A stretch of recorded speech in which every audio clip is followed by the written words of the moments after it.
ایک مرتبہ اندھیری رات میں سیدنا فاروق اعظم رضی اللہ تعالی عنہ خود گشت پر نکلے اور ایک گھر میں چراغ کی روشنی دکھائی دی اور کچھ لوگوں کے باتیں کرنے کی آواز سنائی دی۔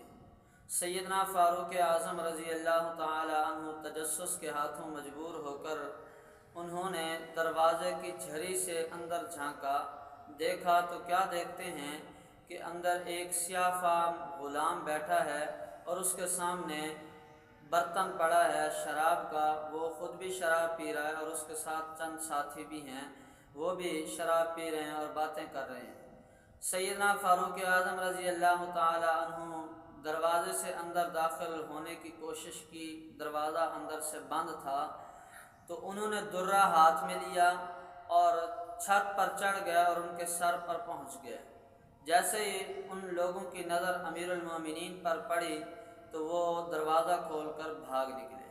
لیکن وہ جو سیاہ فام غلام تھا وہ سیدنا فاروق اعظم رضی اللہ تعالی عنہ کی پکڑ میں آ گیا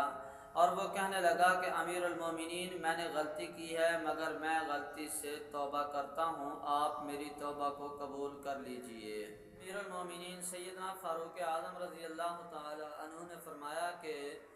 میں تمہاری غلطی پر تمہیں مارنا چاہتا ہوں۔ تو وہ سیاہ فام غلام بولا کہ امیر المومنین،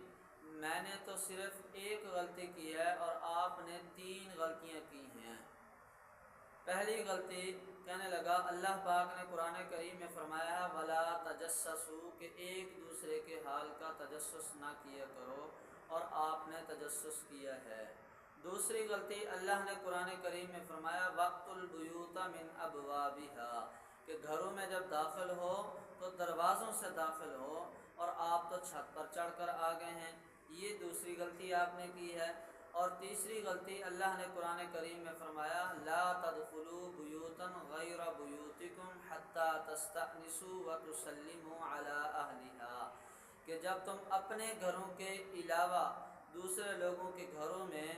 داخل ہونا چاہو تو پہلے اجازت لو، سلام کرو، پھر داخل ہو۔ آپ نے تو نہ اجازت لی ہے اور نہ ہی سلام کیا ہے، تو آپ نے 3 غلطیاں کی ہیں، پہلے ان غلطیوں کو میری غلطی کے برابر کرو تو پھر مجھے مار دو۔